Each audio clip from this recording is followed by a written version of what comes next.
오늘 우리 하나님이 함께 하시는 인생이라는 제목으로 말씀을 나누겠습니다.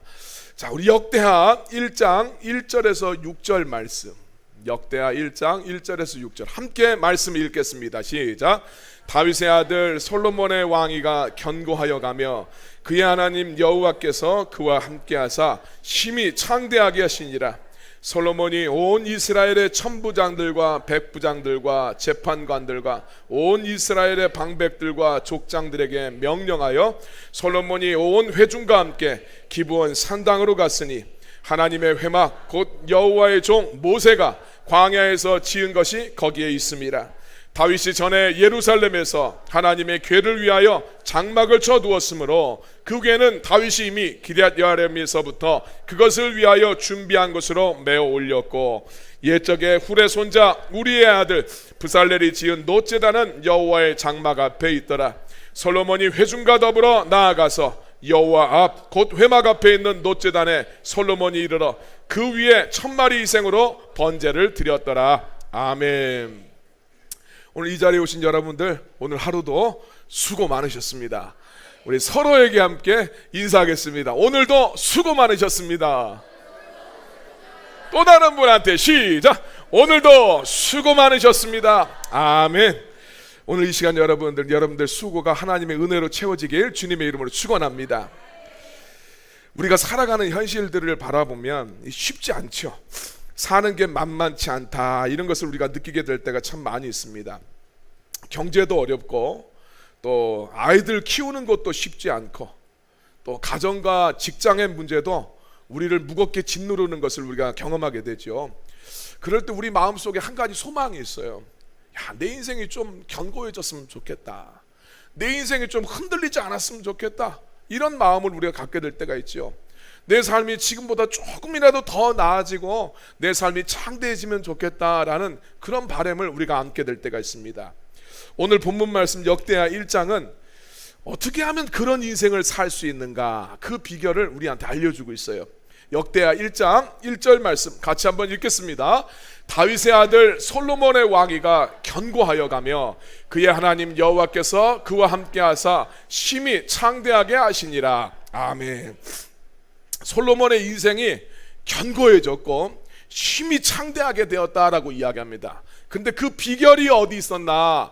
하나님 여호와께서 솔로몬과 함께 하셨기 때문이다, 이렇게 이야기합니다. 여러분, 아무리 돈이 많고 또 아무리 건강해도 또 아무리 능력이 있어도 그것만으로는 인생이 견고해지질 않습니다. 그것만 있으면 인생이 흔들릴 수밖에 없어요. 진짜 중요한 것은 하나님이 나와 함께 하시는가, 그것이 오늘 우리한테 중요합니다. 이 시대를 살아가는 오늘 우리도 마찬가지예요. 우리의 가정과 또 여러분들의 자녀들, 또 여러분들이 경영하시는 사업, 또 우리가 섬기는 주님의 교회, 이 모든 것이 견고해지고 창대해지려면 하나님 함께 해 주셔야 될 줄로 믿습니다. 그러면 오늘 우리들의 마음속에 질문이 생기죠. 어떻게 하면 하나님이 우리와 함께 하실 수 있을까? 오늘 본문이 그 대답을 알려주고 있어요. 역대하 1장 5절 말씀 같이 한번 읽겠습니다. 옛적에 훌의 손자 우리의 아들 브살렐이 지은 놋제단은 여호와의 장막 앞에 있더라. 솔로몬이 회중과 더불어 나아가서, 그렇습니다. 솔로몬이 회중들 모든 백성들과 함께 하나님 앞에 나아갔다, 이렇게 이야기합니다. 하나님 앞에 나아가면 하나님이 찾아오세요. 이 성경의 원리입니다. 하나님 앞에 나아가면 하나님이 찾아오신다. 그게 하나님 함께 하시는 거예요. 역대하 1장 7절 말씀. 그날 밤에, 이 날이 지금 5절에서 그날이에요. 솔로몬이 하나님 앞에 나아갔던 그날 밤에 하나님께서 솔로몬에게 나타나셔서 그에게 내가 너에게 무엇을 해주면 좋겠냐, 이렇게 하나님께서 물어보셨다는 거예요. 이게 원리예요. 우리가 하나님을 찾고 하나님 앞에 나아가면 하나님이 우리에게 찾아오시는 거예요. 우리가 주님께 앞에 나아가면 하나님이 우리와 함께 해주심을 믿으시길 바랍니다. 잠언 8장 17절 이런 말씀을 하고 있습니다. 같이 읽겠습니다. 나를 사랑하는 자들이 나의 사랑을 입으며 나를 간절히 찾는 자가 나를 만날 것이니라. 할렐루야. 하나님을 사랑하는 사람이 하나님의 사랑을 입고 하나님을 간절히 찾는 사람이 하나님을 만난다라고 이야기합니다. 여러분, 우리가 하나님을 찾으면 하나님은 반드시 응답해 주심을 믿으시길 바랍니다. 문제는 하나님이 멀리 계셔서 문제가 아니라 우리가 하나님을 향하지 않는 것, 이게 문제예요. 우리의 마음을 하나님 앞으로 자꾸 돌이킬 필요가 있습니다. 스가랴서 그래서 1장 3절 말씀에서도 하나님 이야기하죠. 너희는 내게로 돌아와라. 그리하면 내가 너희에게로 돌아가리라. 하나님 이야기하고 있어요. 하나님이 우리를 향하고 있는데 우리가 하나님을 향하진 않아요. 하나님 우리한테 애타는 마음으로 내게 돌아와라. 그러면 내가 너희와 함께 하겠다. 이렇게 말씀합니다. 앞에서 솔로몬이 회중과 함께 하나님 앞에 나아갔다 이렇게 이야기하는데, 나아가다에 해당하는 히브리어가 다라쉬라는 단어라고 그랬습니다. 이 단어는 어떤 곳에서는 하나님을 찾다, 하나님을 구하다 이렇게 번역되기도 했는데, 원어적인 뜻을 보면 네 가지 뜻이 있다고 그랬습니다. 첫 번째는 기도하다의 뜻이 있어요. 하나님 앞에 기도하다, 다라쉬, 하나님 앞에 나아가다 하는 것이 하나님 앞에 기도. 따라해 봅시다. 기도하다. 두 번째 뜻을 구하다. 세 번째 헌신하다. 네 번째 순종하다. 기도하다, 뜻을 구하다, 헌신하다, 순종하다. 단순히 다라쉬라는 말은 예배의 자리만 가만히 앉아있는 것, 예배하러 갔다 이것이 아니라 간절히 하나님을 구하고 하나님의 뜻을 찾고 자기의 삶을 헌신하고 순종하는 태도가 이 다라쉬라는 단어 안에 들어가 있습니다. 근데 하나님 앞에 이 다라쉬하는 행동의 결정판이 뭐냐? 역대기에서는 그것을 성전 건축이라고 이야기하고 있습니다.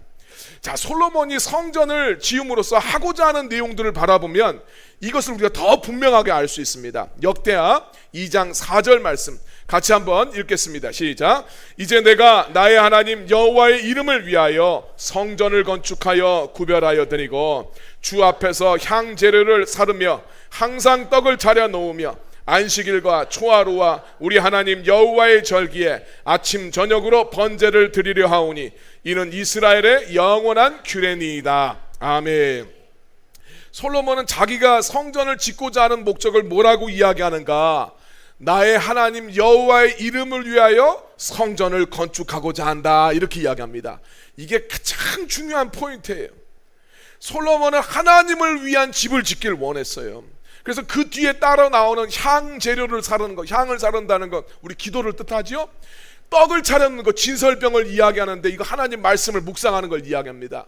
여호와의 절기에 아침 저녁으로 번제를 드리는 것, 번제를 드린다는 것은 하나님 앞에 헌신하는 것을 의미한다고 그랬습니다. 근데 이 모든 것, 기도하고 하나님의 말씀을 묵상하고 헌신하는 것, 이 모든 것은 하나님을 위한 삶의 다 그 밑에 하위 개념이에요. 가장 중요한 것이 하나님을 위해서 성전을 건축했다 하는 이야기입니다. 그래서 성전을 우리가 짓는다고 했었을 때 가장 중요한 본질은 나를 위한 것이 아니라 하나님을 위한 삶의 방향성을 갖는 것이다 이렇게 이야기해야 돼. 성전을 짓는다는 것은 그냥 교회 열심히 가고 기도 열심히 하는 것이 아니라 내 삶의 하나님을 향한 방향성을 세우는 거다. 이게 진짜 성전이다. 이게 세워지지 않으면 나머지들은 큰 의미가 없습니다. 여러분 성경을 보면요, 성전을 이야기할 때는, 성전을 세우는 이야기를 할 때는 여호와 하나님을 위하여라는 수식어구가 붙어요. 여호와 하나님을 위하여 성전을 세우고, 그런데 우상 숭배를 수식하는 말은 항상 자기를 위하여라는 말이 붙습니다. 다 찾아보면 공통적으로 나와요. 오늘 우리가 기도도 해야 되고 말씀 묵상도 해야 되고 신앙생활에서 헌신하는 것은 너무너무 중요합니다. 그런데 하나님을 위한 방향성이 잘못되면 모든 것이 다 우상 숭배가 돼버려요. 나만을 위한 기도, 나를 위한 말씀 묵상, 나를 위한 헌신, 이거 다 우상 숭배입니다. 나를 위한 말씀 묵상, 이거 문제죠. 말씀 묵상하면서 하나님의 뜻을 알아야 되는데 그냥 내 삶을 그냥 정당화시키기 위해서 말씀을 묵상을 해요. 이것 봐라, 나 이렇게 살고 있다. 이거는 올바른 묵상이 아니죠. 자기를 위한 헌신, 이거 분명히 문제가 됩니다. 하나님 앞에서.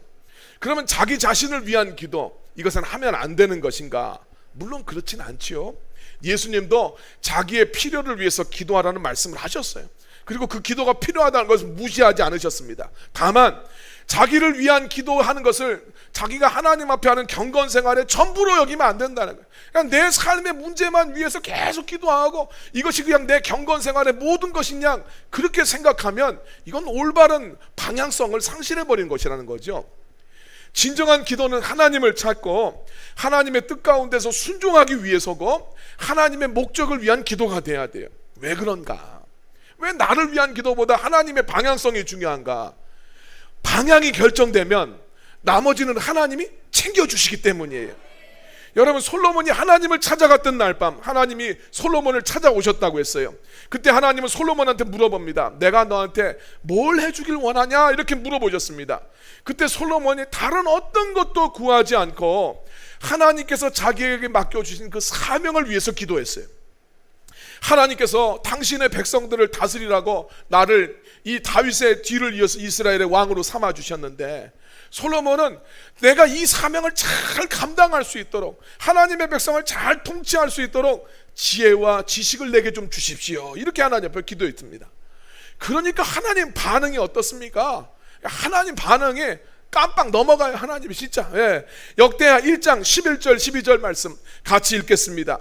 하나님이 솔로몬에게 이르시되 이런 마음이 내게 있어서 부나 재물이나 영광이나 원수의 생명 멸하기를 구하지 아니하며 장수도 구하지 아니하고 오직 내가 내게 다스리게 한 내 백성을 재판하기 위하여 지혜와 지식을 구하였으니 그러므로 내가 내게 지혜와 지식을 주고 부와 재물과 영광도 주리니 내 전의 왕들도 이런 일이 없었거니와 내 후에도 이런 일이 없으리라 하시니라. 아멘.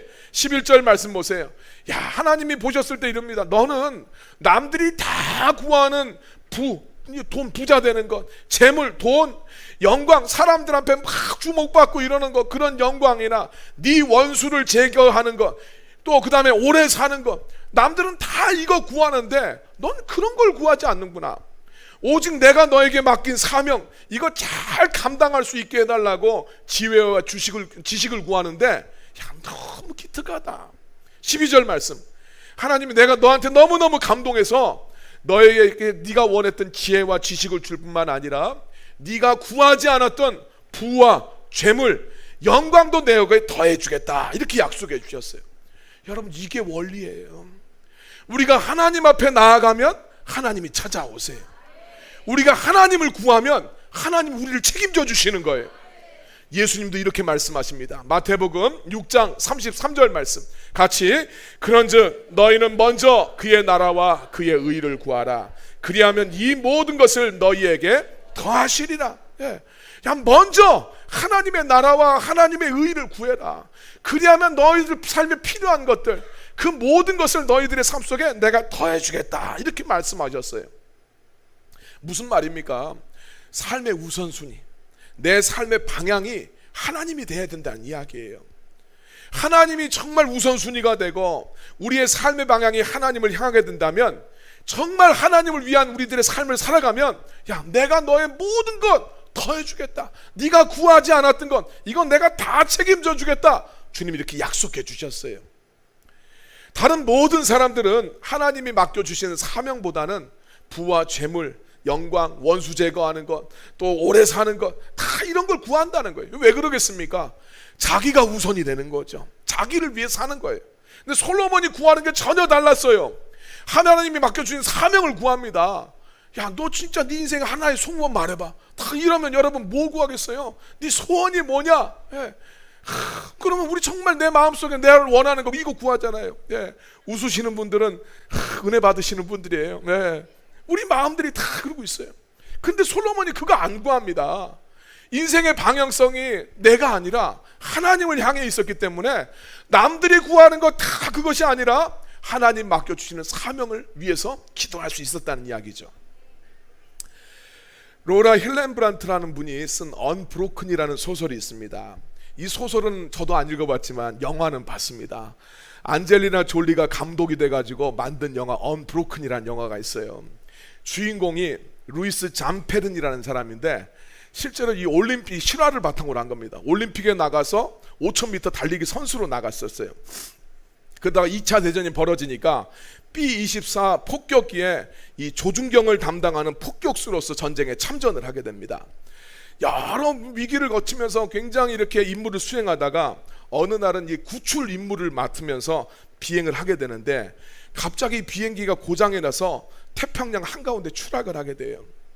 구명보트에 이제 다 그래서 내려가서 구명보트를 타고 이 11명 승무원들인데 뭐 도중에 죽은 사람도 있고 몇 명이 타서 가다가 2달을 버팁니다. 막 먹을 것이 없는데 저 뭐 펠리컨이 아니야, 펠리컨 잡아먹고 막 이러면서 버텨요.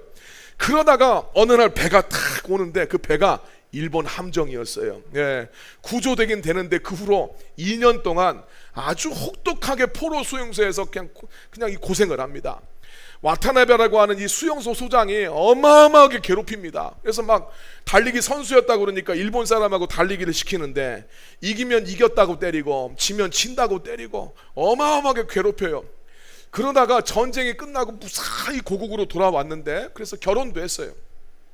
근데 이 잠페리니가 전쟁 때 수용소에서 너무너무나 당하니까 이게 극심한 트라우마가 돼버렸어요. 그래서 매일마다 그 술로 그냥 위안을 얻으면서 하루하루를 버티면서 살아갔다고 그래요. 깨어있는 시간에는 분노에 휩싸여가지고 나를 괴롭혔던 그 수용소 이놈들, 일본 놈들 내가 쏴 죽여버리겠다 그러면서 부들부들 떨고, 매일 밤에 이제 술 취해서 잘 때는 수용소에서 막 괴롭힘을 당하다가 자기를 괴롭히는 그 와타나베 이놈 목을 막 조르는 꿈을 꾸다가 이제 깨는 거예요. 잠도 제대로 못 자는 거예요. 그래서 1949년에 LA에 살고 있었는데 유명한 부흥 강사 목사님 빌리 그레이엄 목사가 LA에 왔어요. 아내가 예수님을 잘 믿었는데 아내가 권유를 하니까 내키지 않았는데 그 집회에 참석을 하게 됩니다. 엄청나게 은혜를 받게 되는데 은혜 받는 도중에 자기가 까맣게 잊어먹었던 것을 하나님이 생각나게 하시는 거예요. 뭐냐면 자기가 바다에서 그 태평양에서 표류할 때 하나님 앞에 드린 기도가 있었어요. 하나님, 여기서 살려주시기만 하면 내 삶을 하나님을 위해서 내가 바치겠습니다. 이 기도를 하면서 하루하루를 버텼어요. 근데 그 기도를 이 순간에 생각나게 하시는 거예요. 그러니까 이때가 야, 하나님이 나를 이렇게 살려주신 거 이게 주님의 은혜구나. 주님이 나를 이렇게 살려주셨는데 내가 그때 주님 앞에 그렇게 약속했던 것이 있는데 내가 그거 다 잊어먹고 이렇게 살았다가 주님 앞에 회개하면서 그날 내가 정말 앞으로 내 남은 인생은 하나님을 위해서 살겠습니다, 이렇게 헌신을 다짐하는 기도를 하게 됩니다. 근데 놀랍게도 바로 그날 밤부터 수년 동안 괴롭혔던 이 악몽이 그치게 되었다는 거예요. 극심한 전쟁 트라우마에서 벗어나게 됩니다. 그래서 그 뒤로부터 이 잠페르니가 2014년에 올해 장수도 하셨어요.